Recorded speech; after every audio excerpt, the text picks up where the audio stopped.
Bulletin की शुरुआत REET paper leak मामले में बड़े बवाल की खबर से। टीवी स्क्रीन पर आप इससे जुड़ी 3 तस्वीरें देख रहे हैं। पहली तस्वीर कोटा की है, जहां बीजेपी युवा मोर्चा का प्रदर्शन देखने को मिला है।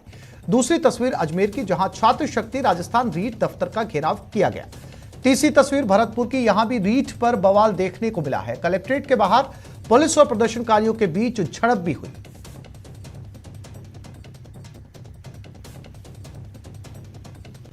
और सबसे पहले बात कोटा की, बीजेवाईएम का विरोध प्रदर्शन। रीट पेपर लीक को लेकर यह प्रदर्शन किया गया।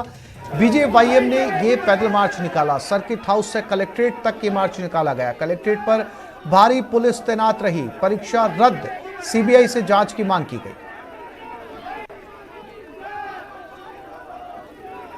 और ये कोटा की वो तस्वीरें, भारतीय जनता पार्टी युवा मोर्चा के लोग आज सड़कों पर निकले। कलेक्ट्रेट के बाहर प्रदर्शन किया गया। इनकी मांग है कि इस परीक्षा को रद्द किया जाए और इस पूरे मामले की सीबीआई जांच करवाई जाए। तो रीट पेपर लीक को लेकर जगह जगह ये प्रदर्शन। कोटा की ये तस्वीरें, जहां पर बीजेवाईएम ने ये प्रदर्शन किया। और कोटा से ओम प्रकाश हमारे साथ जुड़ गए हैं, उनके पास सीधा चलते हैं। ओम प्रकाश, क्या बीजेवाईएम का मोर्चा अब खत्म हो चुका है या अभी भी प्रदर्शन जारी है? क्या कुछ उनकी मांगे हैं? और कलेक्ट्रेट के बाहर उन्होंने प्रदर्शन किया, किसी तरीके का ज्ञापन सौंपा है?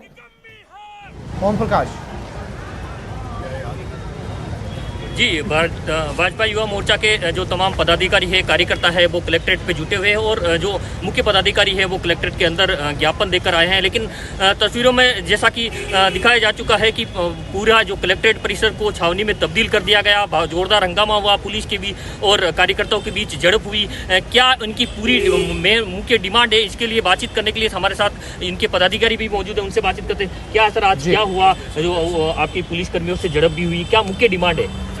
देखिए, रीट की परीक्षा में जो धांधली हुई उसकी आवाज़ युवा मोर्चा के कार्यकर्ता यहाँ पर कोटा में उठा रहे हैं। और बहुत दुर्भाग्य का बात है कि जो रीट की परीक्षा में धांधली हुई वहाँ पे मुख्य अभियुक्त को बचाने का काम तो एसओजी कर रही है और यहाँ पे जो आवाज़ उठा रहे हैं उनकी आवाज़ को दबाने का काम पुलिस कर रही है। ऐसा क्या माहौल रहा है कि पुलिस कर्मियों से आपकी झड़प हुई, आपको रोड पे बैठना पड़ा, जोरदार हंगामा हुआ है, रोड जाम हुआ, यातायात बाधित हुआ?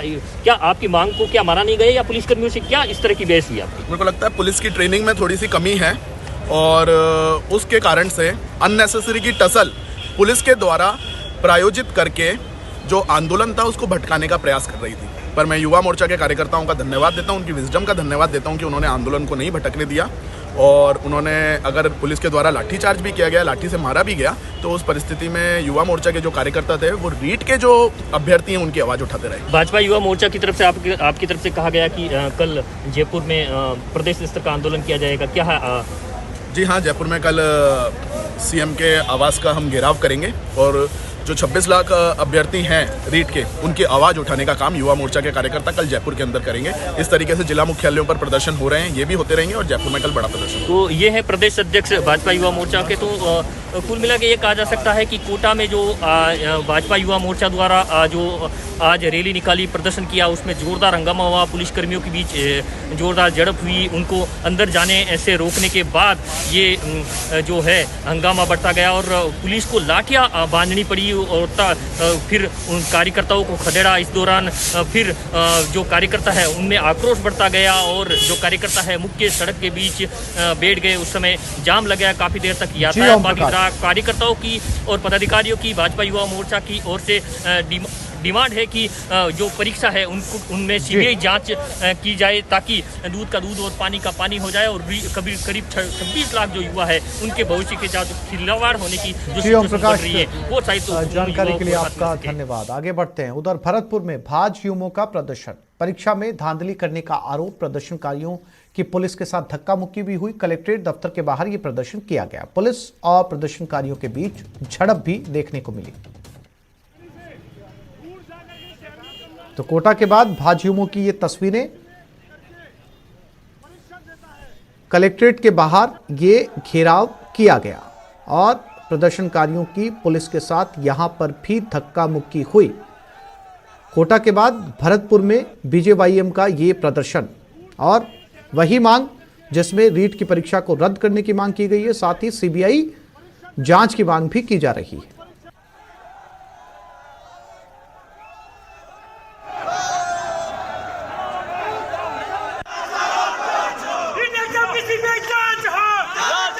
और अजमेर में भी रीट पेपर लीक मामले पर प्रदर्शन किया गया। छात्र शक्ति ने रीट ऑफिस का घेराव किया। राम भवन से रैली शुरू हुई। सीबीआई जांच और परीक्षा रद्द करने की मांग की गई।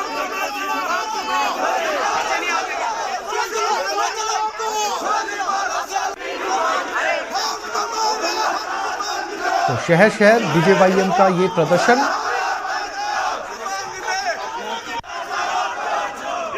ये अजमेर की तस्वीरें, कोटा, भरतपुर और अजमेर, जहां पर ये प्रदर्शन कलेक्ट्रेट पर किया गया।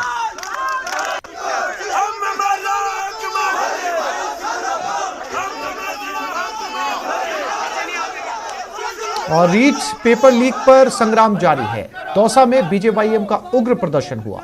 पेपर लीक की सीबीआई जांच की मांग की गई। रीट पेपर लीक मामले में आज दौसा में भाजपा ने प्रदर्शन किया। इस दौरान भारतीय जनता युवा मोर्चा के नेतृत्व में भाजपाई कलेक्ट्रेट पहुंचे और कलेक्ट्रेट के मुख्य गेट पर कांग्रेस सरकार के खिलाफ जमकर नारेबाजी की गई। इस दौरान भाजयुमों के द्वारा रेट मामले में सीबीआई जांच की मांग पुरजोर तरीके से रखी गई। आज भाजपा युवा मोर्चा राजस्थान प्रदेश नेतृत्व के निर्देश पर प्रत्येक जिले में रीट की सीबीआई जांच की कोटा, मांग को लेकर भरतपुर और विरोध प्रदर्शन दौसा जो राजस्थान के 26 लाख युवाओं के साथ जो वादा खिलाफी हुई है, उनके साथ उनके सपनों को चकनाचूर किया है, इसकी सीबीआई जांच की मांग करता है भाजपा युवा मोर्चा। और कहीं न कहीं इस रीट घोटाले में प्रदेश सरकार के मुखिया तक आंच पहुंच रही है।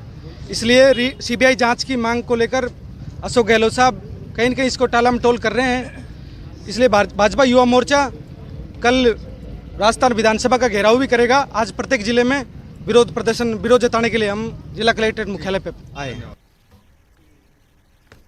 रीट पेपर लीक में एसओजी की जांच तेज हो गई है। बर्खास्त बोर्ड अध्यक्ष से पूछताछ होगी। एसओजी डीपी जारोली से पूछताछ करेगी। प्रदीप पराशर से भी पूछताछ होगी। कल प्रदीप पराशर को अरेस्ट किया गया था। आमने सामने बैठाकर पूछताछ की जाएगी। कल आरोपी रामकृपाल मीणा से पूछताछ हुई थी। एसओजी ने कल 6 घंटे तक मीणा से पूछताछ की थी। पूछताछ के बाद रामकृपाल को गिरफ्तार कर लिया गया। कई अभ्यर्थियों का रिकॉर्ड भी जब्त किया गया है। शिक्षा संकुल से पेपर लीक किस तरीके से हुआ, इस पर एसओजी की जांच लगातार जारी है।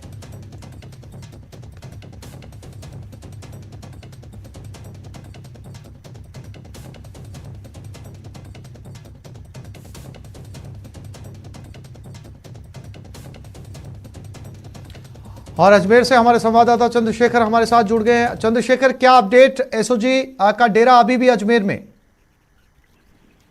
बिल्कुल, जो एसओजी की टीम है वो लगातार अजमेर में डेरा जमाए हुए है। अधिकारियों से लगातार पूछताछ का दौर जो है वो जारी है। अब से कुछ देर पहले अजमेर रीट कार्यालय पर अखिल भारतीय विद्यार्थी परिषद ने भी एक बड़ा प्रदर्शन कर पूरी भर्ती परीक्षा को निरस्त करने की मांग की है। जी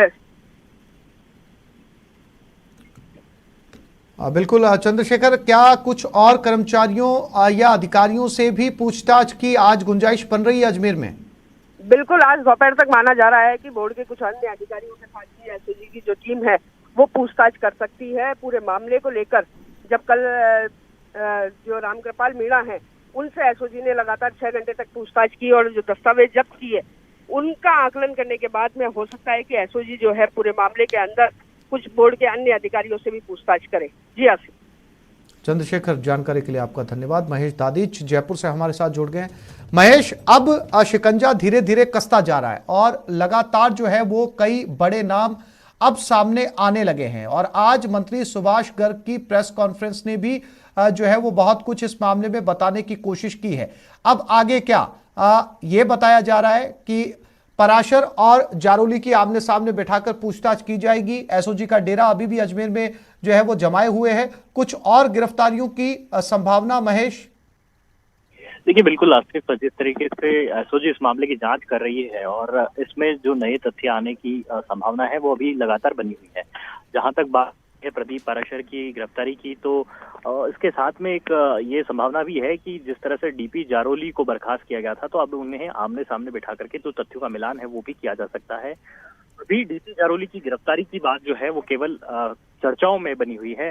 ऐसा अब एसओजी को तय करना है कि क्या उन्हें भी गिरफ्तार किया जाता है या फिर इस मामले में और कुछ जो नए तथ्य हैं वो सामने आते हैं, नई जो लोग हैं वो पकड़े जाते हैं। लेकिन दूसरी तरफ आज डॉक्टर सुभाष गर्ग जिन्हों पे आरोप लगाए जा रहे थे बीजेपी नेताओं द्वारा, भले ही किरोड़ी लाल मीणा की बात करते जो सांसद हैं, वो लगातार कह रहे थे कि इस मामले में राजीव गांधी स्टडी सर्कल और डॉक्टर सुभाष गर्ग की जो है भूमिका इसमें बड़ी अहम है। लेकिन जब हमने उनसे बातचीत की और डॉक्टर सुभाष गर्ग से इस मामले पे उनका पक्ष जाना तो उनका साफ कहना था कि वे इस परीक्षा को लेकर के किसी भी तरह से कोई भी संबंध नहीं रखते हैं। उल्टे उन्होंने ये आरोप। जी महेश, तमाम जानकारी के लिए आपका धन्यवाद। रीट परीक्षा मामले में मंत्री सुभाष गर्ग ने विपक्ष के आरोपों का जवाब दिया। मीडिया से रूबरू होते हुए उन्होंने सांसद किरोड़ी लाल मीणा के आरोपों पर पलटवार किया। गर्ग ने कहा कि राजनीतिक ईर्ष्या और द्वेष के कारण मेरा नाम लिया जा रहा है। उन्होंने कहा कि ये मेरे राजनीतिक विरोधियों का काम है। परीक्षा का मीडिया ट्रायल नहीं होना चाहिए। एसओजी मामले में फ्री हैंड काम कर रही है।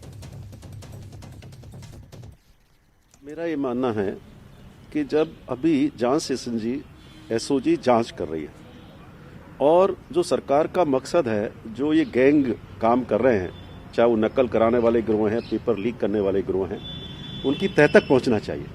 और सरकार की स्पष्ट रूप से मंशा है किसी भी व्यक्ति को नहीं बख्शा जाएगा, चाहे वो कितना भी बड़ा हो, चाहे वो सुभाष गर्ग हो, चाहे कोई भी हो। मैं तो ये कहना चाहता हूं कि जब हमारे राजनीतिक विरोधी जिस तरह की बात कर रहे हैं और मेरा नाम उछाला गया है बिना तथ्यों के, बिना इस आधार पर कि भाई आपके साथी रहे हैं। मैं शिक्षक संगठनों में काम करता रहा हूं, वर्षों पब्लिक जीवन रहा है, मेरा सार्वजनिक जीवन रहा है, लोग जुड़ते हैं, करते हैं। लेकिन ये नहीं है कि आज मेरा कोई मित्र कोई गलती कर दे या मेरा कोई साथी गलती कर दे तो उसके लिए जिम्मेदार मैं हूं।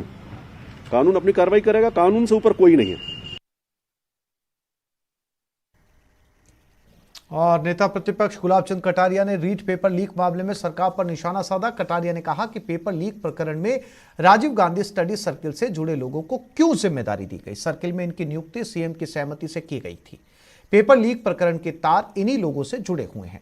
कटारिया ने पूर्व शिक्षा मंत्री की भी भूमिका पर संदेह जताया और कहा कि सरकार पूरे मामले में एक्सपोज हो गई है। वो सारे प्रमुख लोग हैं जिनको नियुक्त करने का काम ही राजस्थान के जो मुख्यमंत्री हैं अशोक गहलोत करते हैं। फिर उस समय के शिक्षा मंत्री जी के बिना ध्यान में हो और यहाँ की व्यवस्था ऐसे लोगों को दे दी जाए, बाकी जगह सब सरकारी व्यवस्था के हिसाब से सुरक्षा की गई थी, उसमें एडीएम भी लगाया था, पुलिस प्रशासन भी लगा था, और केवल जयपुर में ऐसी क्या विशेषता रही जिसके कारण से इन प्राइवेट लोगों के हाथ में दिया, इसका मतलब। और जो बोर्ड के अध्यक्ष ने कहा कि राजनीति।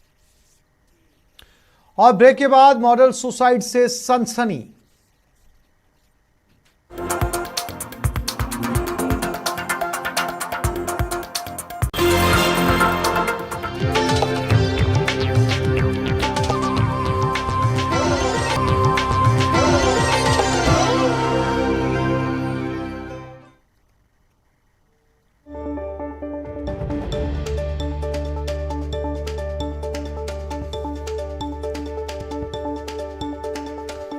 और वित्त मंत्री ने आर्थिक सर्वेक्षण पेश कर दिया है। संसद में आज वित्त मंत्री ने पेश किया आर्थिक सर्वेक्षण। बजट सत्र में आज वित्त मंत्री निर्मला सीतारमण ने ये सर्वेक्षण पेश किया है।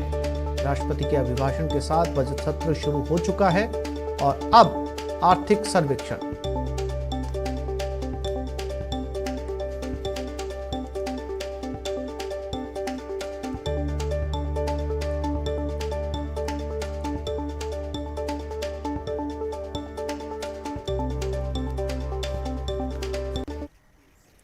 जोधपुर मॉडल सुसाइड में नया मोड़ सामने आया है। 2 लोगों पर ब्लैकमेल करने का आरोप लगा है। आईटी एक्ट के तहत मामला दर्ज हुआ। होटल की 6ठी मंजिल से मॉडल कूदी थी। एमडीएमएच में उसका इलाज चल रहा है। अब खतरे से बाहर बताई जा रही मॉडल। रातानाड़ा थाना पुलिस इस पूरे मामले की जांच कर रही है।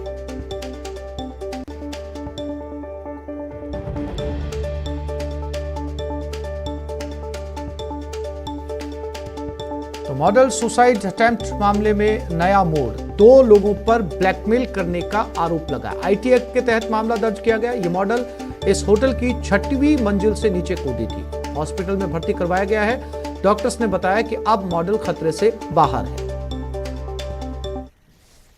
एक होटल नॉर्ड इन की छत से एक व्यक्ति की कूद गिरने की सूचना मिली थी जिस पर वहाँ थानाधिकारी और मैं वहाँ मौके पे पहुंचे। किसी को एमडीएम हॉस्पिटल वहाँ मौजूद लोगों द्वारा पहुंचा दिया गया था और बाद में उसके पिता ने एक रिपोर्ट भी दी जिसमें IT एक्ट और 383 IP से मुकदमा दर्ज किया गया। यह युवती उदयपुर में कुछ साड़ियों की मॉडलिंग का काम करने गई थी, वहाँ से कल सुबह ही रवाना हुई और शाम को वो यहाँ पहुँचते ही सीधी होटल पहुंची और होटल की छत से कूद कर आत्महत्या का प्रयास किया। सर पिता ने क्या आरोप लगाया, किस आरोप लगाया, क्या आरोप लगाया? पिता ने एक युवक पर इसको ब्लैकमेल करने का आरोप लगाया, जिसके बारे में इन्वेस्टिगेशन किया जा रहा है। तो कोई वीडियो बनाया फिर इसका? नहीं, वीडियो का ऐसा सामने नहीं आई बात हुई। लड़की अभी जस्ट बात हुई है तो होश में आ गई है, तो उससे भी बयान लेंगे, उसके बाद स्पष्ट। और भरतपुर में छात्र की मौत पर बवाल मच गया। लापता छात्र का शव मिल गया है। परिजनों ने हत्या की आशंका जताई है। CHC के बाहर परिजनों ने जाम लगा दिया। परिजनों को समझाने में पुलिस जुट गई है। आरोपियों की गिरफ्तारी की मांग पर परिजन अड़े हुए। ट्यूशन जाने के दौरान लापता हुआ था ये छात्र। बयाना कस्बे का ये पूरा मामला सामने आया है।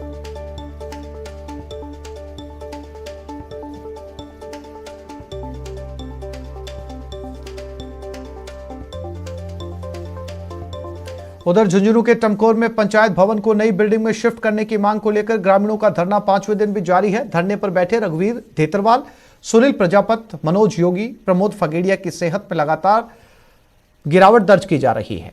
वे अपनी मांग पर अड़े हुए हैं। ग्रामीणों का आरोप है कि टमकोर में नया पंचायत भवन 2 साल से बनकर तैयार है, लेकिन सरपंच संतोष सोनी और उनके ससुर जिला परिषद सदस्य गोकुलचंद सोनी नहीं चाहते कि पंचायत भवन नई बिल्डिंग में शिफ्ट हो, क्योंकि पुराना भवन उनके घर के पास है। ग्रामीणों का आरोप है कि सरपंच पंचायत भवन की बजाय अपने घर से ही काम करती है।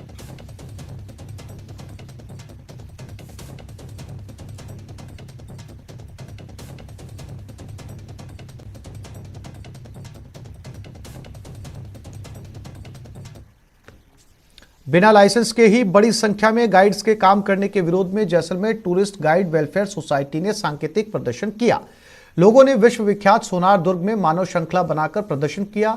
गाइड वेलफेयर सोसाइटी का कहना है कि बिना लाइसेंस के बड़ी संख्या में यहां गाइड काम कर रहे हैं, जिससे उनका रोजगार छिन गया है। हमारे संवाददाता श्रीकांत व्यास ने मानव श्रृंखला सांकेतिक प्रदर्शन के दौरान अधिकृत गाइड से खास बातचीत की।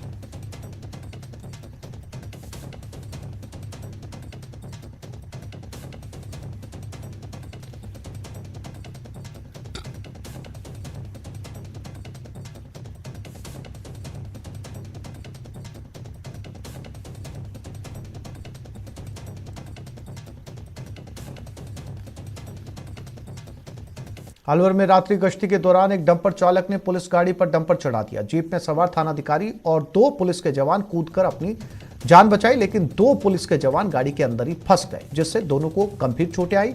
दोनों को इलाज के लिए भिवाड़ी के निजी अस्पताल में भर्ती करवाया गया। घटना में पुलिस की गाड़ी चकनाचूर हो गई। डंपर अवैध खनन माफिया का बताया जा रहा है। डंपर चालक अंधेरे का फायदा उठाकर फरार हो गए। बस ऐसे रूटीन गश्त में ही थे। हाँ कर दी। कहाँ की बात है ये? जोड़िया की। तो क्या बस ऐसे रूटीन गश्त में ही थे जी। डंपर वाले ने चढ़ा दिया। कहाँ की बात है ये? जोड़िया की। तो क्या डंपर खाली था या किसी चीज़ से भरा हुआ था वो? इतना ध्यान नहीं। और भीलवाड़ा में रविवार की रात बदमाशों ने फायरिंग कर दहशत फैला दी। जानकारी के अनुसार शहर के आजाद नगर में रात 10:30 बजे गाड़ी पर सवार होकर आए बदमाशों ने हवा में 5 राउंड फायरिंग किया। सूचना मिलने पर एसपी आदर्श सिद्धू, एएसपी ज्येष्ठा मैत्री सहित प्रतापनगर और कोतवाली थाना पुलिस मौके पर पहुंची। पुलिस को मौके से 3 राउंड के खोखे मिले। दूर उनको 9:30 बजे पुलिस को 10:30 बजे एक पुलिस को सूचना मिली कि यहाँ पर कुछ लोग आए हैं गाड़ियों से, उन्होंने हवा में फायरिंग करी है। और इसी पे फिर प्रतापनगर पुलिस टीम है और कोतवाली पुलिस टीम है, इसमें आगे अनुसंधान कर रही है। इसमें कुछ लोग भी हैं जो आइडेंटिफाई किए गए हैं और उनकी धरपकड़ अब हमारी पहली प्राथमिकता होगी कि रात में उनको उठाया जाए। तो मैम टोटल कितने फायर हुए हैं? टोटल फायर बताने पे तो 5 बताए जा रहे हैं, लेकिन मौके से 3 जो हैं उस खाली केस मिले हैं और उसका वीडियो रिकॉर्डिंग भी है। अभी तो 4 या 5 लोग हैं, एक गैंग जैसी है, उनके नाम सामने आ रहे हैं और इसका कारण आपसी रंजिश सब अभी तक यही समझ में आया कि आपस में इनकी कोई रंजिश है, कोई विवाद है, या तो सट्टे के पैसे को लेके या फिर कुछ ज़मीनी विवाद। और जयपुर में किसानों का प्रदर्शन, किसान संगठनों का यह प्रदर्शन है। किसान आज विश्वासघात दिवस मना रहे हैं। केंद्र सरकार पर वादा खिलाफी का आरोप है। शहीद स्मारक पर यह विरोध प्रदर्शन किया जा रहा है।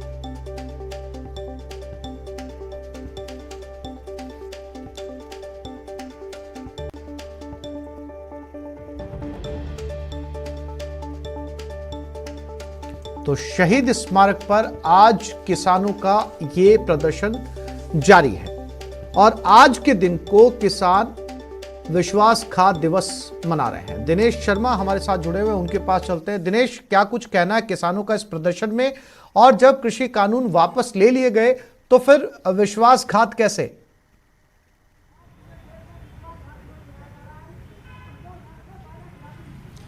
अब बिल्कुल आसिफ, देखिए आज जो है वो विश्वासघात दिवस मनाया जा रहा है और तस्वीरें जो है यहाँ से दिखाते हैं शहीद स्मारक पर। यहाँ पर कई जो किसान संगठनों से जुड़े हुए लोग हैं वो यहाँ पर एकत्रित हुए हैं और कुछ ही देर में यहाँ पर जो है वो